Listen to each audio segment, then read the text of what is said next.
আসসালামু আলাইকুম ওয়া রাহমাতুল্লাহি ওয়া বারাকাতুহু। সবাই কেমন আছেন?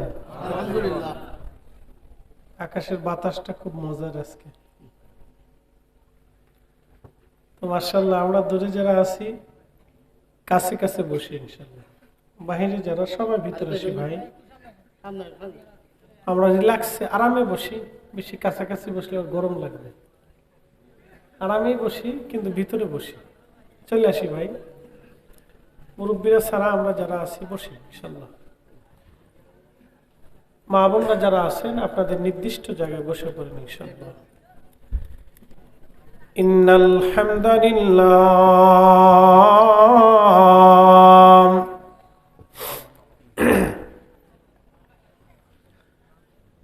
ইন্নাল হামদালিল্লাহি আসসালাতু ওয়াসসালামু আলা রাসূলিল্লাহ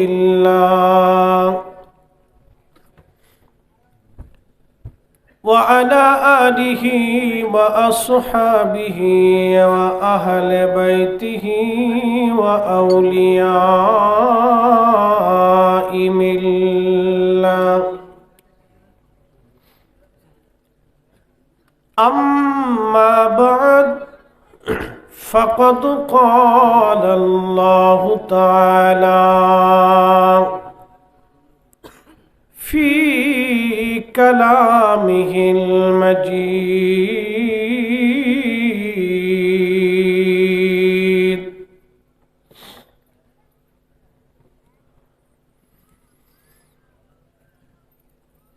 يا أيها الذين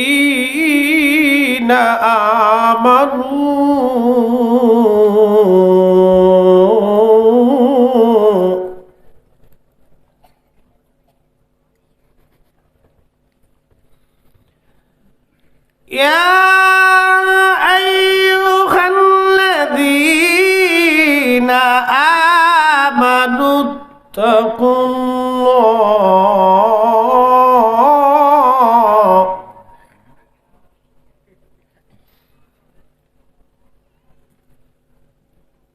حق تقاته ولا تموتن إلا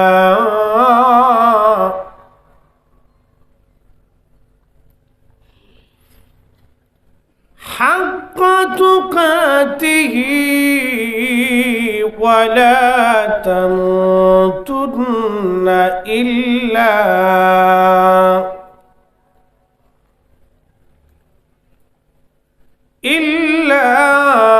وأنتم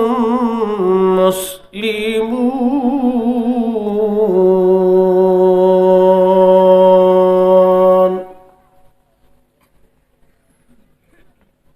وفي آيات أخرى في شان حبيبه: إن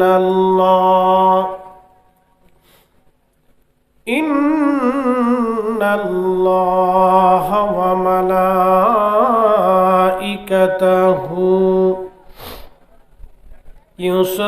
يصلون على النبي يا أيها الذين آمنوا صلوا عليه وسلموا تسليما.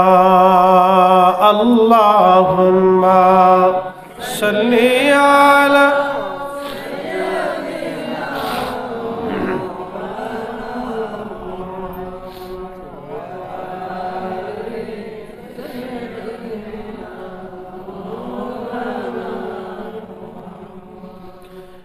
নবীর ইশকে যার দিল ভাই,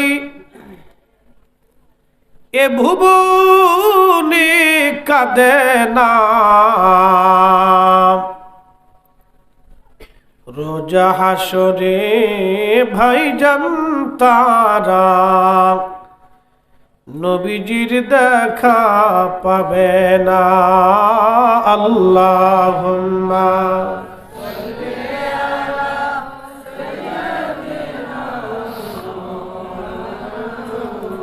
মাশাআল্লাহ ওয়া আলা আলি সাইয়্যিদিনা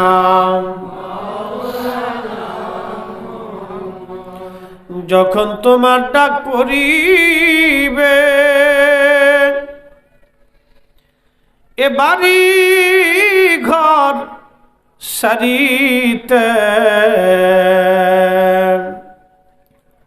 আপন পোশাক খুলে খুলে সাদা কাফন পরাইবে আল্লাহুম্মা সাল্লি আলা সাইয়্যিদিনা মাশাআল্লাহ ওয়া আলা আলি সাইয়্যিদিনা সালাতুন ইয়া রাসূলুল্লাহ সালামুন ইয়া সালাতুন ইয়া রাসূলুল্লাহ সালামুন ইয়া খবর লও ইয়া রাসূলুল্লাহ খবর লও मेरे मौला मेरे आका खबर लो सलातुन या रसूलल्लाह सलामुन या भाई भाई गाउसिया कमिटिर उद्योगे आजकेर तृतीयतम पवित्र ईद ए मिलादुन नबी सल्लल्लाहु अलैहि वसल्लम उद्यापन उपलक्षे আজকে সুন্নি মহাসম্মেলনের সম্মানিত উদ্বোধক অ্যাডভোকেট শেখ কামাল সাহেব, প্রধান অতিথি জনাব হাবিবুল হাবিব সাহেব, প্রধান মেহমান হযরত জয়নুল আবেদিন সাহেব, বিশেষ উলামা ইকরাম হাফিজ হযরত মাওলানা শাহিনুল আলম আল কাদরি সাহেব, মাওলানা সাবের আহমদ আল কাদরি সাহেব, মাওলানা হামিদ হুসেন আল কাদরি সাহেব সহ সকল উলামা ইকরাম, জনাব উপস্থিতি জনাব শামসুল ইসলাম বাদশাহ, জনাব আমির হোসেন কোম্পানি, জনাব মাস্টার আবু সিদ্দিক সাহেব সহ সকল অতিথিবৃন্দের সম্মানিত সভাপতি জনাব শাহাবুদ্দিন সওদাগর সাহেব, কালামিয়া বাজার বণিক সমিতির সম্মানিত সাধারণ সম্পাদক, এলাকার গণ্যমান্য ব্যক্তিবর্গ, মুরব্বান ইকরাম, কলিজার টুকরো যুবক ভাইরা, পর্দানিশীন আমার সম্মানিতা মা বোনেরা, আমার যুবক ভাই যারা আছেন তারা বসে পড়ি, কথা শুনি ইনশাআল্লাহ। সকলকে আন্তরিক অভিনন্দন, শুকরিয়া, কৃতজ্ঞতা ওই আল্লাহ যিনি অনেক মানুষের ভিতর থেকে যাচাই বাছাই করে পছন্দ করে আল্লাহ আপনাকে এবং আমাকে বেহেশতের বাগানে পৌঁছাইলেন, বসাইলেন। এই জন্য একসাথে আমরা সকলে শুকরিয়া করে বলি আলহামদুলিল্লাহ। এ তাজিয়া কাটাতে অনেক মানুষ, সবাই কি মাহফিলে আসতে পেরেছে? পারে নাই। সবাই কি আসতে পারবে? তাও পারবে না। আল্লাহ যাকে কবুল করেন তিনি শুধুমাত্র আসেন। আল্লাহ যাকে ভালোবাসেন তাকে ইমানের দৌলত দেন। আল্লাহ যাকে আরো ভালোবাসেন তাকে আমলের দৌলত দেন। আল্লাহ যাকে আরো ভালোবাসেন তাকে আল্লাহর নবীর গোলাম বানাই দেন। আল্লাহ যাকে আরো বেশি ভালোবাসেন তখন আল্লাহ তার ওলি বানাই দেন। আর একটু জোরে বলেন সুবহানাল্লাহ। আল্লাহ আমাদেরকে ভালোবাসেন বিদায় মাহফিলে বসার সুযোগ করে দিয়েছে। কথা ঠিক কিনা? তাজিয়া কাটাতে এই সার্বিক আয়োজনে সহযোগিতা হাবিবুল্লাহ, রবিউল আলম, রাসেল, নবীর ইসলাম আর নাসির উদ্দিন, এরা ব্যতীত আরো বহু নাসির উদ্দিন, বহু নবীর, বহু রবিউল, বহু হাবিব আছে, অনেক আছে, অনেক আছে। শুধু তাজিয়া কাটা না, সারা বাংলাদেশে লাখে লাখে হাবিব আছে, হাজার হাজার নবীর আছে, কিন্তু সবাইকে দিয়ে বাগান সাজায় না। কথা ঠিক কিনা? সারা বাংলাদেশে হাজার হাজার লক্ষ লক্ষ শাহজালাল আছে, কিন্তু আল্লাহর ওলি কয়জন? একজন। এমন একজনকে আল্লাহ মঞ্জুর করছেন, যুগ যুগ ধরে মানুষ তার কদমে ফিরে যাচ্ছে।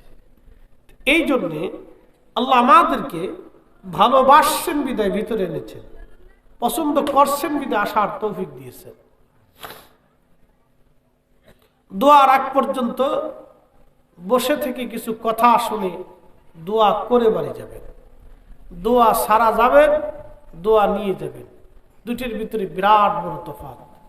দোয়া নিয়ে তারপরে যাবেন। দোয়ার তিনটে হালত হয়। এক নম্বর হয় দোয়া কবুল হয়, আর না হয় আল্লাহ দোয়া মৃত্যুর আগ পর্যন্ত রেখে দেয়, আর না হয় কবরে অবশ্যই আপনি প্রাপ্তি ফলাফল রেজাল্ট আপনি পেয়ে যাবেন। অতএব দোয়া কখনো নষ্ট হয় না, দোয়া কখনো বিফলে যায় না। আমরা অনেক সময় বুঝি না, এই জন্য দোয়া করি না, দোয়া মানি না। দোয়ার থেকে আমরা অনেক সময় চলে যাই, চিন্তা করছি তাবারক যেহেতু নাই তো চলে যাই। আবার কেউ চিন্তা করে তাবারক যেহেতু আসে তো আমরা বসি। এই চিন্তাটা যখন আসে তখন চিন্তা চলে যায় তাবারকের ভিতরে, উদ্দেশ্য হয়ে যায় তাবারক। যখন উদ্দেশ্য তাবারক হয়ে যায় তখন আপনি মাহফিলে বসবেন বটে, কিন্তু নেকি হলো না, বেনিফিট পাবেন না। আর যদি উদ্দেশ্য হয় আল্লাহ তোমার বেহেশতের বাগানে বসলাম, জীবনের গুনাহ আল্লাহ মাফ করবে। আর যদি আপনি আল্লাহর আখিরাতের মঙ্গলের ইচ্ছা করে বসেন তাহলে আপনার জীবনে কাজে লাগবে।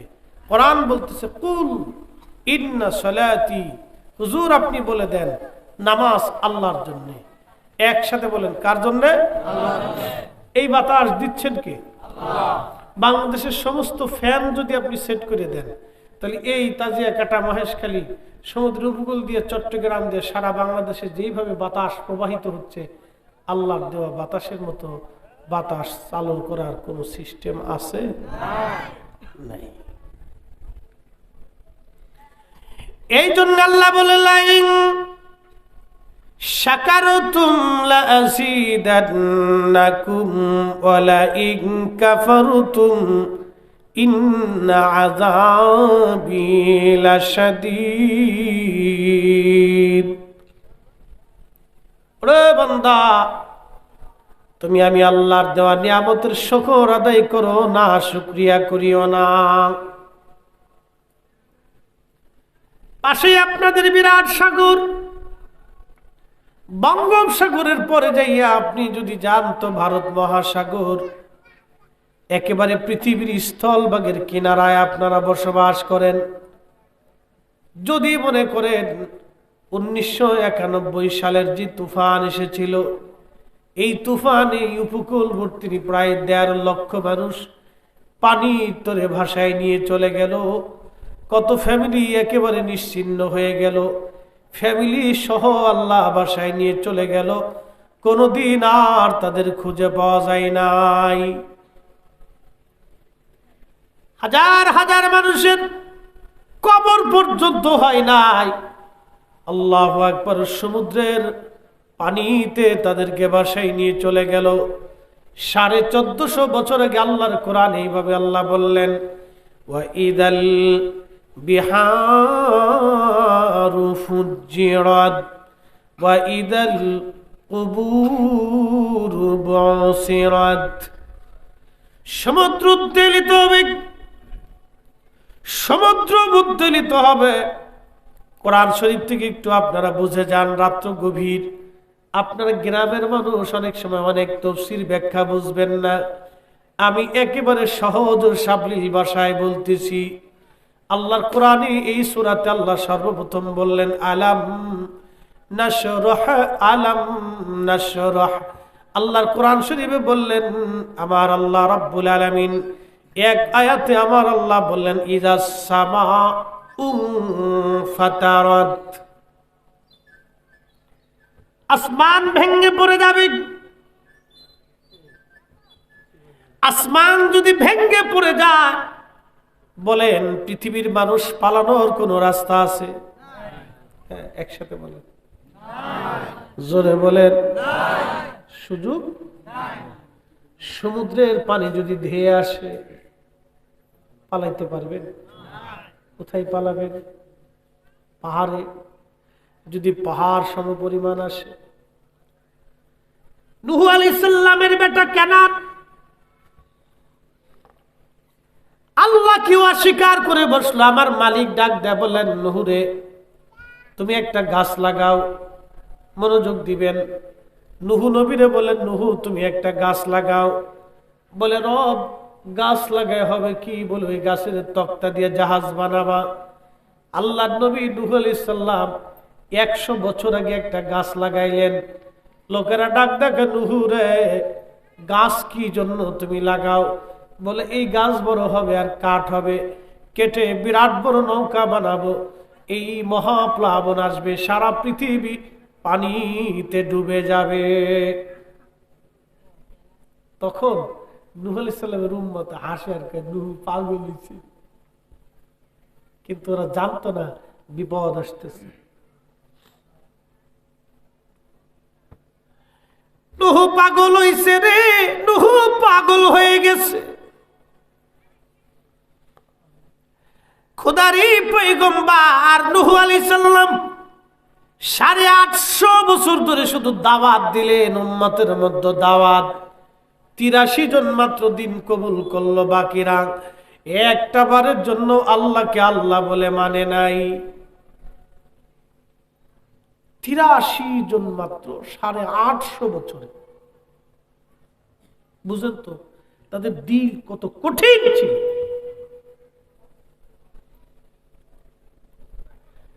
কত কঠিন দিনের অধিকারী। গাছ লাগাইলেন 100 বছর আগে, ফলাফল হবে 100 বছর পরে। ঠিকই 100 বছরে বিরাট বড় গাছ হলো।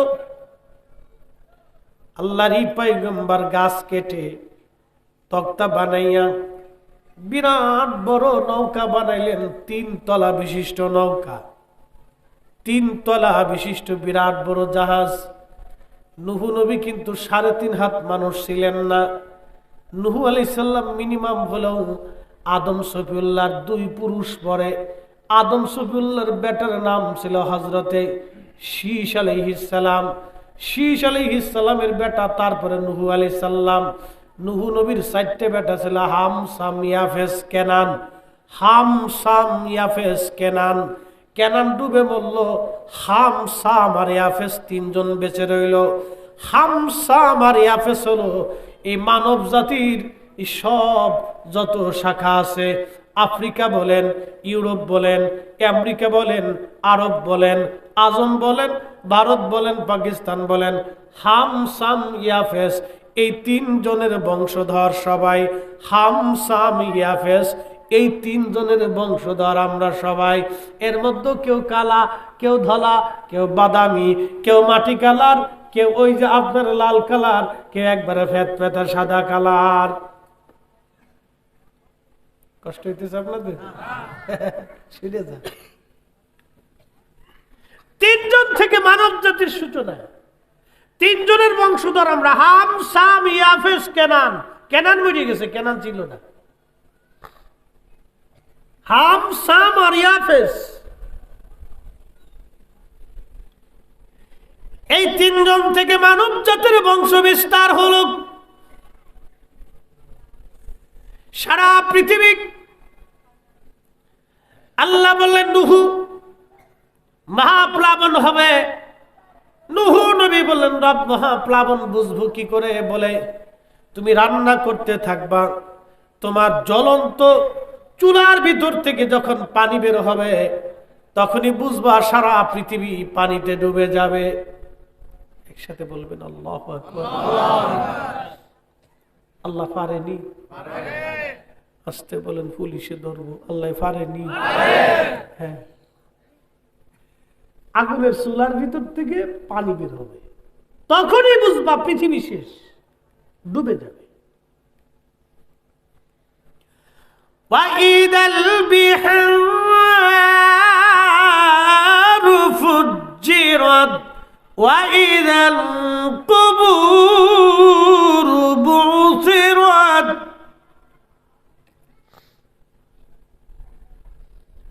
মহেশখালীবাসী সমুদ্র উদ্বেলিত হবে, সমুদ্রের পানিগুলি পৃথিবীতে আছাড় মারবে। এখান থেকে সমুদ্র কত কিলো? কত কিলো? 1.5 কিলো, 2 কিলোই ধরলাম। 2 কিলো তো কাক দিলি শেষ। ওয়াইদাল, আমার দিকে তাকান, নামাজ কেন পড়বেন না? আপনাদের তো মরণের ঝুঁকি বেশি। মরণের ঝুঁকি থেকে কেউ মুক্ত না, আপনারা বেশি। ঘুমাই রয়েছেন, সকালবেলা উঠে দেখবে ধুয়ে নিয়ে চলে গেছে। বাংলাদেশ সরকারও জানবে না কি হয়ে গেছে, যদি ওনার ইচ্ছা হয়ে যায়, কিছুই করে নাই। এই জন্য কখনো নামাজ কাজা করবেন না। সমুদ্র মাত্র 2 কিলো। কোরআন বলতেছেন ওয়াইদাল বিহারু ফুজ্জিরাত, সমুদ্র উদ্দোলিত হবে, সমুদ্রের তলদেশটাকে আল্লাহ উঁচা করে দিবেন। 1991 তুফানে, কেউ আসেননি এখানে? 1991 তুফান দেখছেন না? দেখছেন তো আপনারা? কত ফিট পানি আসছিল? 18 ফিট এক পানি। এই এলাকা পুরা পানিতে তলায় গেছিল না? আল্লাহু আকবার। বাড়িঘর কি ছিল? কিচ্ছু ছিল না। মাটির সাথে পানির সাথে ভাসায় নিয়ে চলে গেছে। সুনামি, ইন্দোনেশিয়ার সুনামি হয়েছিল। আহা, 2 লক্ষ মানুষ পানির সাথে আল্লাহ ভাসায় নিয়ে চলে গেলেন। 1450 বছর আগে আল্লাহর কোরআনে যাহা বলেছে তাহাই ঠিক। কথা কন না কেন? ঠিক, যাহা বলেছে তাহাই ঠিক।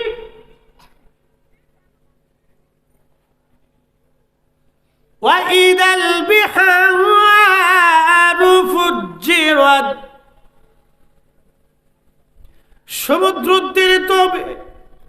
সমুদ্রের পানিগুলি নিচ থেকে আল্লাহ পাক তুলে ধরবেন, সমুদ্রের তলদেশ আল্লাহ উঁচা করে দিবেন। আপনাদের এখানে একটা দ্বীপ আছে, সেন্ট মার্টিন আছে না? এখান থেকে কত সময় লাগে ট্রলারে? গেছেন নি কখনো? কক্সবাজার থেকে কত সময় লাগে? 5-6 ঘন্টা। 5-6 ঘন্টা সময় লাগে। সেন্ট মার্টিন দ্বীপ, আপনি কি জানেননি আজ থেকে 500 বছর আগে দ্বীপের কোনো অস্তিত্ব পৃথিবীতে ছিল না। আজকে দ্বীপের ইতিহাস আপনাদেরকে শোনাই দিয়ে যাই। শুধু ওয়াজ করলে হবে না, আল্লাহর কুদরত আপনাদেরকে জানাই দিয়ে যাই। 1000 বছর আগে এই উপমহাদেশে একটা ভূমিকম্প হয়েছিল, বিরাট বড় ভূমিকম্প হয়েছিল। আল্লাহু আকবার। তখন তো বিল্ডিং সিল্ডিং এত কিছু ছিল না, যার কারণে মানুষ ভূমিকম্প বুঝতে পারে নাই। ও যুবকেরা শুনে যাও, ও আমার মা বোনেরা ঘরের ভিতর থেকে শুনে যাবেন। আমি সহজ সরল ভাষায়, সাবলীল ভাষায় বলার চেষ্টা করতেছি। ঘুমিয়ে থাকবেন, ঘুম থেকে উঠে আর কিছুই দেখতে পারবেন না। আল্লাহু আকবার। তারও 400 বছর পরে পৃথিবীতে এই উপমহাদেশে আর একটা ভূমিকম্প হলো। অর্থাৎ আজ থেকে 400 বছর আগে একটা ভূমিকম্প হলো। এই ভূমিকম্পটা এত বড় ভয়াবহ ছিল, এত বড় ভয়াবহ যে আজকের যে সেন্ট মার্টিন দ্বীপ আপনারা দেখেন পানির উপরে, সেই সেন্ট মার্টিন দ্বীপটা ছিল পানির নিচে, সমুদ্রের ভিতরে ছিল। এই ভূমিকম্পের কারণে আমার আল্লাহ রাব্বুল আলামিন এই সেন্ট মার্টিনটাকে ধাক্কাইয়া উপরে উঠাইয়া আমার আল্লাহ বঙ্গোপসাগরের 3 ফিট উপরে আমার আল্লাহ উঠাই দিলেন। একবার জোরে বলা যাবে কি আল্লাহু আকবার। আমরা যদি সারা দিন সারা বছর যদি ঠেলাঠেলি করে এরকম একটা দ্বীপ বানাইতে পারবো না। তুমি রহমান, তুমি মেহেরবান, তুমি রহমান, তুমি মেহেরবান। অন্ধ গাহে না শুধু তোমারি গুণগান, অন্ধ গাহে না শুধু তোমারি গুণগান, বুঝেও বুঝে না তবু শান। তুমি রহমান, তুমি মেহেরবান, তুমি রহমান, তুমি মেহেরবান। 400 বছর আগে যেই মালিক সেন্ট মার্টিন দ্বীপটাকে পানির ভিতর থেকে উপরে উঠাই দিল, আগামীকালকে অথবা আজকে রাত্রে সেই মালিক ভূমিকম্প দিয়ে সেই দ্বীপটাকে আবার পানির নিচে নিয়ে যেতে পারে। কথা বলেন না কেন, ঠিক কিনা? তাহলে বলেন আযান হবে কার? জোরে বলেন কার? জিকির হবে কার? ইবাদত হবে কার? সেজদা দেব কাকে? আইন মানব কার? আল্লাহ যেটা হালাল করেছেন সেটা হালাল মেনে চলবেন, আল্লাহ যেটা হারাম করেছেন সেটা হারাম মেনে চলবেন, আল্লাহ যেটা বৈধ করেছেন সেটা বৈধ মানবেন। অন্যের 1 শতক জমিন কখনো নিয়ে যাবেন না, 1 ইঞ্চি জমিন অন্যের কারো আপনি মেরে খাবেন না, 1টা টাকাও অন্যের কারো আপনি মেরে দেবেন না। মনে রাখেন, খালি ওয়াজ শুনে গেলে হবে না, বাড়ি পর্যন্ত নিতে হবে। 400 বছর আগে সেন্ট মার্টিনের জন্ম হলো বাংলার দেশে। কিন্তু জানেননি একটা বিপদ, আল্লাহ পাক এখনো বাংলার আকাশে মেঘ জোড়া দিয়ে রাখছে। ওই যে ভূমিকম্প হলো, বাংলাদেশের প্লেটের নিচে ফাটল সৃষ্টি হয়ে রয়েছে। বাংলাদেশের যে মাটির নিচে যে একটা প্লেট আছে, এই প্লেটটা ফেটে রয়েছে।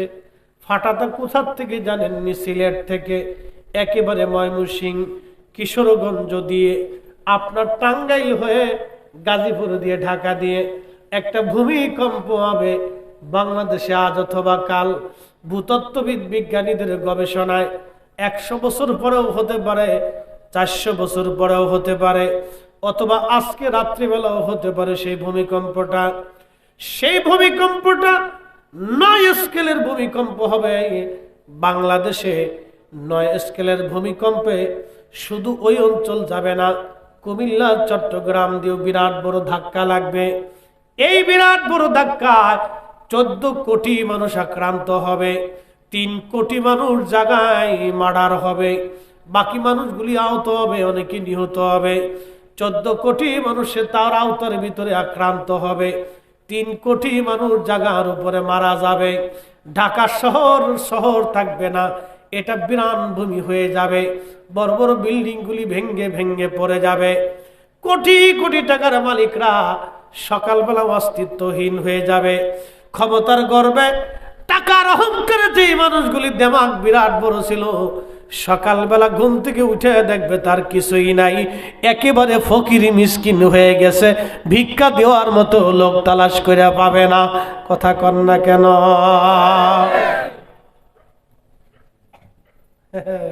বুঝছে তারপরে যাবে। ও আজকালই শুনলে হবে, বুঝে বাড়ি পর্যন্ত নিয়ে যেত। টাকার গরমে, ক্ষমতার গরমে, পয়সার গরমে মানুষকে আমরা অনেক সময় মানুষই মনে করি না, রিক্সাওয়ালারে রিক্সাওয়ালা মনে করি না। মনোযোগ দিবেন, মনে কষ্ট নেবেন না। যদি এই ওয়াজটা আমার শহরে করার দরকার ছিল, কিন্তু অনলাইনে লক্ষ লক্ষ মানুষ এই ওয়াজ আমার দেখবে। শহরে অনেক মানুষ রিক্সাওয়ালারে মানুষ মনে করে না, ওই অটোওয়ালারে মানুষ মনে করে না, যে বেটা শ্রমিক তারে মানুষ মনে করে না। শহরের ধনী ব্যক্তির বাড়ি যারা কামলা দেয়, ওই ধনী ব্যক্তিরা গরিবদেরকে মানুষই মনে করে না।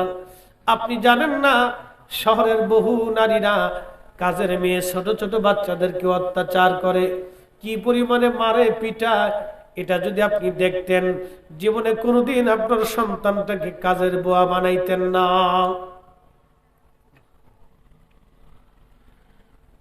একজন বাবা কখন তার মেয়েটাকে কাজের মেয়ে হিসেবে শহরে কাজে পাঠায় জানেননি? যখন একেবারে নিরুপায় হয়ে যায়। নিরুপায় হয়ে যায়। খুব মনোযোগ দিয়ে কথাগুলি শুনবেন। যিনি রিক্সাওয়ালা, তিনি কিন্তু হালাল উপার্জনে রুটি রুজি করতেছেন, তার পয়সা হালাল। মনোযোগ দেন। যিনি শ্রমিক, সারাদিন পরিশ্রম করে 500 টাকা রুজি হয়, আপনাদের দেশে অনেকেই আছে সারাদিন পরিশ্রম করে 500 টাকা মাইনে পায়, 300 টাকা মাইনে পায়, এরকম আছে না নাই? আসেনি? আছে? আরো একটু পরিষ্কার করে বুঝাই, শ্রমিকের কথা বাদ দেন। ইমাম সাহেবের বেতন কত? আমার দিকে তাকান, ইমাম সাহেবের বেতন কত আপনারা বলেন? 5, 6, 8,000 টাকা ধরলাম। যদি তার মাসে 8 হয়, দিনে কত করবে বলেন? মাসে 8 হলে দিনে কত করে? 200 কত? 280। আর সারাদিন যে পরিশ্রম করে শ্রমিক, তার বেতন কত? 1000ও আছে, 500 টাকা ধরলাম। তাহলে ইমাম সাহেব তিনি মাসে প্রত্যেক দিন রুটি করলেন মাত্র 250 টাকা। পরিসংখ্যান দিয়ে গেলাম আজকে আপনাদের। তারপর অনেক সময় ইমাম সাহেব যে ঝাড়িটা দেয়, বাপরে বাপ,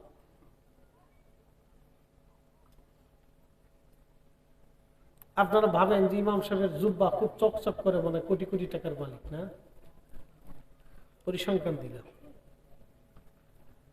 আপনি 500 পাইলেন, ইমাম সাহেবের প্রত্যেক দিনের রুজি মাত্র 250 টাকা।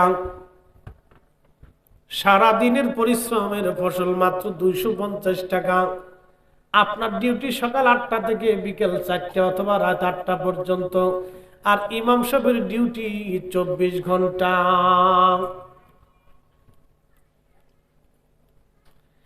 এরপরও মাসে 50 টাকা 100 টাকা গ্রামের মানুষ দিতে চায় না। ক্যাশিয়ার সাহেবের জান শেষ হয়ে যায় টাকা উঠাইতে গেলে, আজ দিব কাল দিব, 6 মাস 1 বছরের বাকি ফেলাইয়া অনেক মুসল্লি ইমামের বেতনের টাকা পরিশোধ করলো না। এই মুসল্লি মরে যাওয়ার পরে বলেন তো, ইমাম দি জানাজা হলো, কিয়ামতের ময়দানে ইমামের টাকা বুঝাই দিয়ে তারপরে জান্নাতে যাওয়া লাগবে। জান্নাত বাপ দাদার খেলের ফুদ্দারি সম্পত্তি না। ইমামের টাকা বুঝাই দিয়ে তারপরে জান্নাতে যেতে হবে।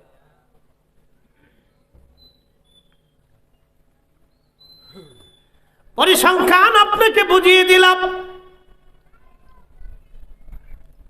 500 টাকা যিনি রুজি করেন তার টাকাটাকে সম্মান করা লাগবে। আমি বলতে চাইছিলাম, যিনি শ্রমিক তাকে সম্মান করতে হবে, ওই শ্রমিকের স্থানে তাকে সম্মান করা লাগবে। আমি 1000 কোটি টাকার মালিক হতে পারি, শ্রমিক যদি না হতো তাহলে আমার বিল্ডিং কে বানাই দিত? কাজের লোক যদি না হতো আমার কাপড় চোপড়গুলি কে পরিষ্কার করে দিত? আমাকে সাহায্য করত। এই জন্য যার যার অবস্থানে তাকে তাকে সম্মান করা লাগবে। কারো কাজকে ছোট করে দেখা যাবে না, কারো কাজকে ছোট করে দেখা যাবে না। যিনি ব্যবসা করেন তাকে ছোট করে দেখা যাবে না। কিন্তু আজকে একটা পরিসংখ্যান আপনাদেরকে দিয়ে যায়, সারাদিন পরিশ্রম করে যে লোকটা 500 টাকা রুজি করেন, 500 টাকা মাইনে পান, 500 টাকা যেই লোকটা রুজি করেন এই লোকটার সম্পূর্ণ পয়সা হালাল, টাকা হালাল, তার খাবার হালাল, তার পানি হালাল, তার রিজিক হালাল, তার তরকারি হালাল, তার ঘর হালাল, ফ্যানের বাতাস হালাল, তার রক্ত হালাল, তার এই শরীর হালাল, তার গোশত হালাল, তার সব কিছু হালাল। কিন্তু ঘুষের টাকা দিয়ে টেবিলের উপরে কলমের কাগজ দিয়ে খুশা দিয়ে মেরে দিয়ে যে লোকটা টেবিলের নিচ দিয়ে টাকা নিয়ে 500 কোটি টাকা রুজি করলো, ওর সব কিছুই হারাম। ও 1000 হজ করলে একটা হজও আদায় হবে না। আর প্রত্যেক দিন 5 ওয়াক্ত নামাজ জামাতে বললে 1 ওয়াক্ত নামাজও কবুল হবে না। কথা কন না কেন? বুঝে তারপরে যাবে। জোরে বলেন আলহামদুলিল্লাহ। আরো জোরে আলহামদুলিল্লাহ বলাইলেন কেন? ভালো আছেন এই জন্য আলহামদুলিল্লাহ বলাইলেন। আল্লাহ আপনাদেরকে আমাদেরকে কম খাওয়াইতেছে কিন্তু ভালো রাখছে। হালালটা, পরিশুদ্ধটা, তাইয়্যিবটা, পবিত্রটা খেয়ে তারপরে কবরে যাচ্ছে। তাজিয়াকাটা মহেশখালীবাসী পৃথিবী অল্প সময়ের জন্য বলছিলাম সমুদ্র উদ্বেলিত হবে, সারা পৃথিবী ধ্বংস হয়ে যাবে সেই দিন। আল্লাহু আকবার।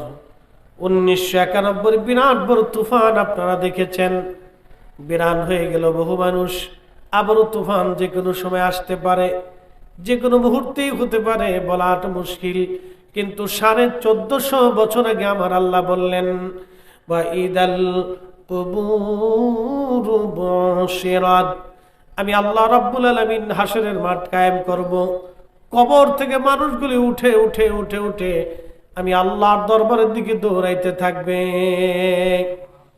আলিমাত নাফসুম মা কদ্দামাত ওয়া আখারাত, আল্লাহর কোরআন বলতেছে সেই দিন মানুষ জানবে সে আগে কি পাঠাইলো, কি নামাজ পাঠাইছে, কি রোজা পাঠাইছে, কি হক পাঠাইলো, কি হালাল পাঠাইলো, কি জিন্দেগি পাঠাইলো। আমি আল্লাহ মানুষদেরকে সব দেখাই দিব, সব সেদিন আল্লাহ দেখাই দিবে।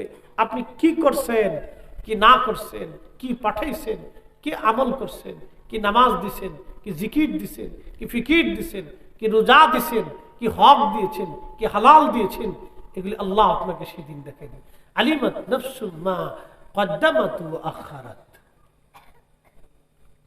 এরপর আল্লাহ আবার স্পষ্টভাবে আমাদেরকে বলতেছে,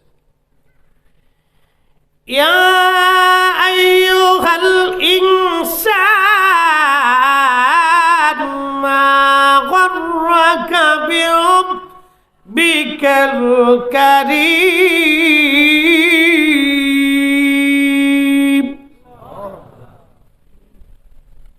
এ মানব জাতি,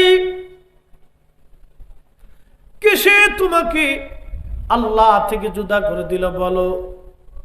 কে কে তোমাকে আল্লাহ থেকে জুদা করে দিল বলো? কে তোমাকে আল্লাহ থেকে জুদা করে দিল বলো? আল্লাযী খালাকাকা ফাসাওয়াকা ফাআদালাক। আমার দিকে তাকান, অনেক মানুষের প্যারালাইসিস রোগ হয়, হাত আছে কিন্তু শক্তি নাই। কথা কন ঠিক কিনা? হাত আছে শক্তি নেই, পা আছে শক্তি নেই, শরীর আছে শক্তি নেই। প্যারালাইসিস রোগ। বলেন তো, প্যারালাইসিস রোগ যদি হয়ে যায়, সেনাপ্রধান হলে কি হবে? দাম নাই। বাংলাদেশের সবচেয়ে বড় ডাক্তার হলে কি হবে? দাম নাই। রাষ্ট্রপতি, প্রধানমন্ত্রী, ডিসিএসপি যাই বলেন না কেন, হইলে কোনো দাম নাই। প্যারালাইসিস হয়ে গেছে, তার জীবনটা শেষ, বরবাদ, কিচ্ছু নাই। এই জন্য সব ক্ষমতার মালিক যিনি, তিনি আল্লাহ। তিনি বলতেছেন, আল্লাযী, যিনি খালাকাকা, সৃষ্টি করেছেন তোমাকে, ফাসাওয়াকা ফাআদালাক, সুবিন্যস্ত করেছেন। যিনি তোমাকে সৃষ্টি করেছেন, সুবিন্যস্ত করেছেন তিনি, সুঠাম করেছেন তিনি। আল্লাহ আল্লাহ আল্লাহ আল্লাহ, যিনি সুঠাম করেছেন, সুবিন্যস্ত করেছেন তিনি, তিনি সব আমাদের জন্য করলেন। এই জন্য সব ক্ষমতা আমার মালিক, আমার আল্লাহ তার নিজের কাছে রাখলেন। এই যে প্যারালাইসিস, পক্ষঘাত যদি রোগে একবার আক্রান্ত হন, পৃথিবীর কোনো ওষুধ আবিষ্কার হয় নাই, এই রোগ আপনাকে পরিপূর্ণ ভালো করে দিবে, কোন ওষুধ নেই। ব্রেন স্ট্রোক করলেন একবার, পৃথিবীর আর কোনো ওষুধ নেই আপনাকে পরিপূর্ণ সুস্থ করে দিবে। হার্ট স্ট্রোক করলেন একবার, পৃথিবীর আর কোনো ওষুধ নেই আপনাকে সুস্থ করে দিবে। ডায়াবেটিস হয়ে গেল একবার, পৃথিবীতে আর কোনো ওষুধ নেই আপনাকে সুস্থ করে দিবে। এইডস হয়ে গেল একবার, পৃথিবীতে আর কোনো ওষুধ নেই আপনাকে সুস্থ করে দেবে। শেষ। তাহলে বলেন, সব ক্ষমতার মালিক কে? আল্লাহ। তাহলে জিকির হবে কার? আল্লাহ। আইন মানবো কার? আল্লাহ যেটা হালাল করেছেন সেটা হালাল, যেটা হারাম করেছেন সেটা হারাম। কি কথা কর নাকি, ঠিক কিনা? মানবেন তো? কালকে থেকে নামাজ হবে তো ইনশাল্লাহ? জোরে বলেন না ইনশাল্লাহ। ইনশাল্লাহ জোরে বলেন, জোরে। নামাজ হবে? হবে। মিলাদুন নবীর মাহফিল হবে নি? হবে। দুরুদ সালাম হবে, দোয়া মোনাজাত হবে, এগুলি চালাবে। মহেশখালীবাসী পৃথিবী বিখ্যাত একজন ওলি, তার নাম আল্লামা ইমাম শরফুদ্দিন আল বুসুরি রহমাতুল্লাহ আলাইহি। বর্তমান মিশর, এই মিশরের রাজধানীর নাম কায়রো। কায়রো থেকে সমুদ্র উপকূলীয় একটা এলাকার নাম আছে আলেকজান্দ্রিয়া। আমাদের যেমন কক্সবাজার অথবা চট্টগ্রাম পোর্ট, ওই মিশরের সমুদ্র উপকূলীয় এলাকার বন্দর নগরীর নাম হলো আলেকজান্দ্রিয়া। এই বন্দর নগরীতে একটা অলির বর্গা আছে, তার নাম আল্লামা ইমাম শরফুদ্দিন বুসুরি। এই আলেকজান্দ্রিয়াতে বুসুর নামক একটা এলাকা আছে। যেমন ওই যে আপনার চট্টগ্রাম বন্দর নগরী বলা হয় চট্টগ্রামটাকে, যদিও বন্দর নগরী বলা হয়। এই চট্টগ্রামের ভিতরে অনেক জায়গা আছে, হামজার বাগ আছে, 16 শহর আছে, বিভিন্ন এলাকার নাম আছে। ঠিক ওই রকম বুসর শহরে ঘুমিয়ে আছেন আল্লামা ইমাম শরফুদ্দিন আল বুসুরি রহমাতুল্লাহ আলাইহি। তিনি ওনার বিশ্ববিখ্যাত কিতাবের নাম কাসিদায়ে বরদা। ঘুমাইছে? মুসল্লিরা ঘুমানো যাবে না, ঠান্ডা বাতাস বইতেছে, মাহফিলে বসলে খোদা রহমত আসে। অনেকে দেখবেন ওষুধ খাইলেও ঘুম হয় না, আবার মাহফিলে বইলে ঘুমায় যায়। মসজিদে গেলে ঘুম আসে আর ঘুম আসে, কারণ মসজিদ খোদা রহমতের জায়গা, ঠিক কিনা? মাহফিল আসলে একটু জিম টিম আসবি, ধাক্কা মেরে দিতে হবে, আর মারামারি করেন না, বিপদ। আমরা ধৈর্য কম, অনেক ধৈর্য কম, ধৈর্য শক্তি কমে গেছে।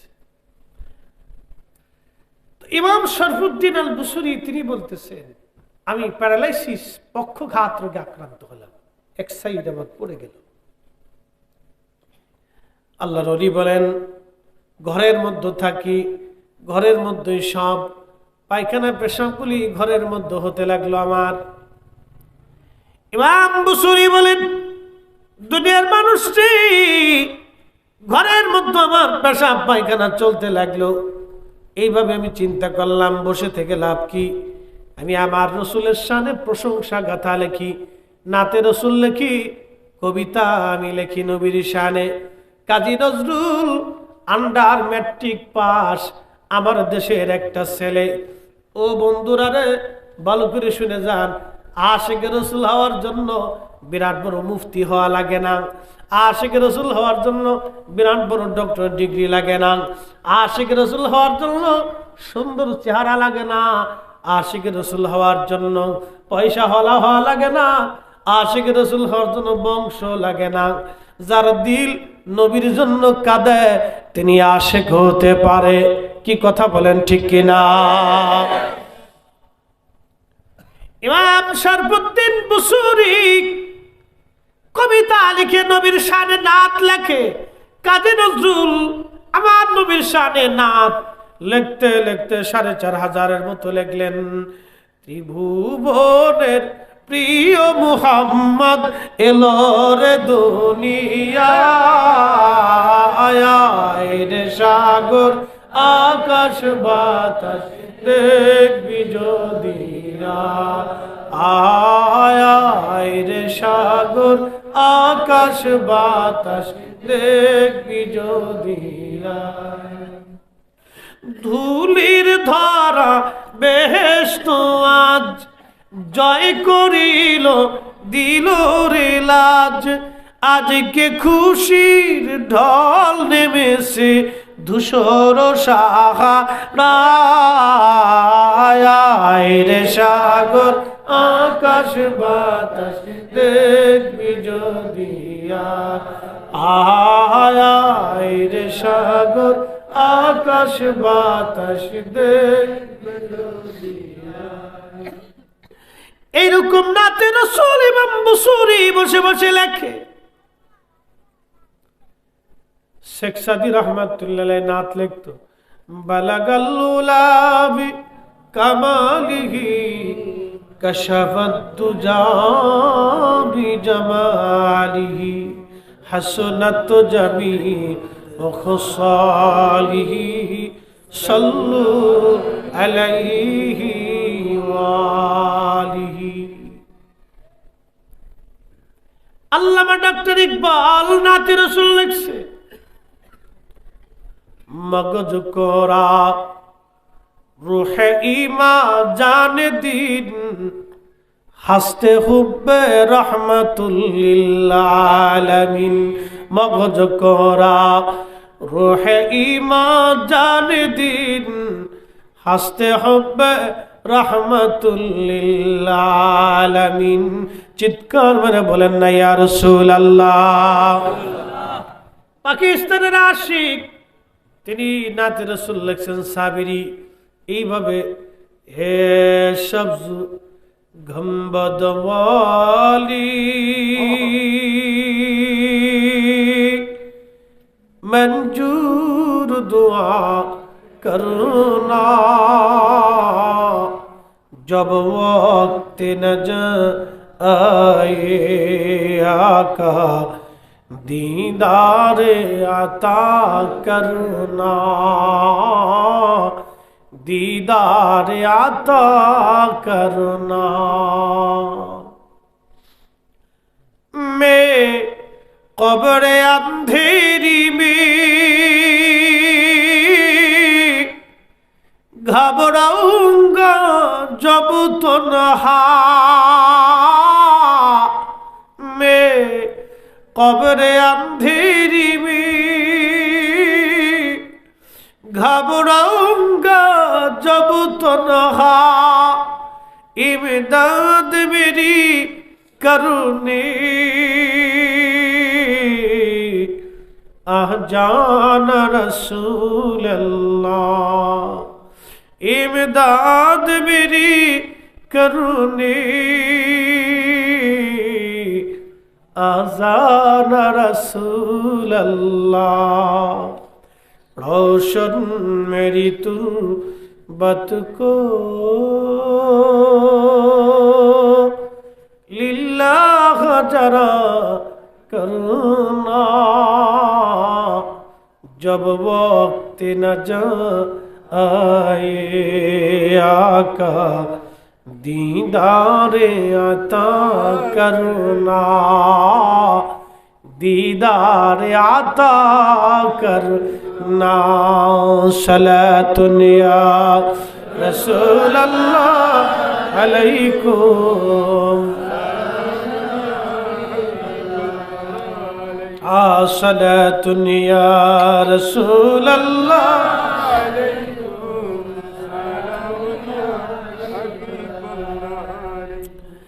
আল্লামা ইমাম বুসুরি তিনি লিখতেছেন কাসিদায়ে মুরদার মুকাদ্দামার ভিতরে তিনি লেখেন, আমি পক্ষগত্রক আক্রান্ত নাতে রাসূল লিখতে লিখতে লিখতে লিখতে আমি একটা পাণ্ডুলিপি করে ফেললাম।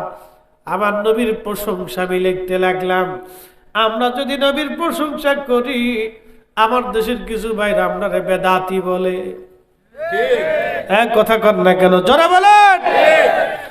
এর বেদাতের ফতোয়ার গোষ্ঠী কি নাই বুঝেন নাই মনে হয়। আমার ফরিদপুরের ভাষায় বললাম, এর বেদাতের ফতোয়ার গোষ্ঠী কি লাই, ওর বেদাতের ফতোয়ার গাট্টি বুকসা নিয়ে ঘুমাই থাকুক, ও ছাতা দেখার টাইম সুন্নিদের নাই। কথা কর না কেন, ঠিক কিনা? চলবে চলবে, কষ্ট হইতেছে তাবার কাছে তোর দরকার নেই, না থাকলি না কুল্লু খালাস।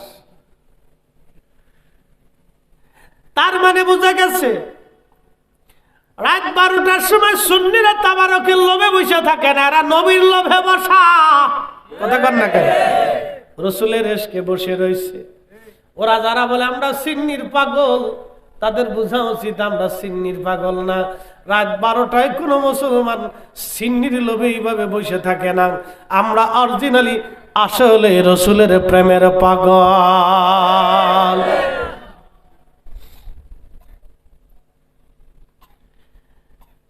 তাজিয়া কাটার মুসলমান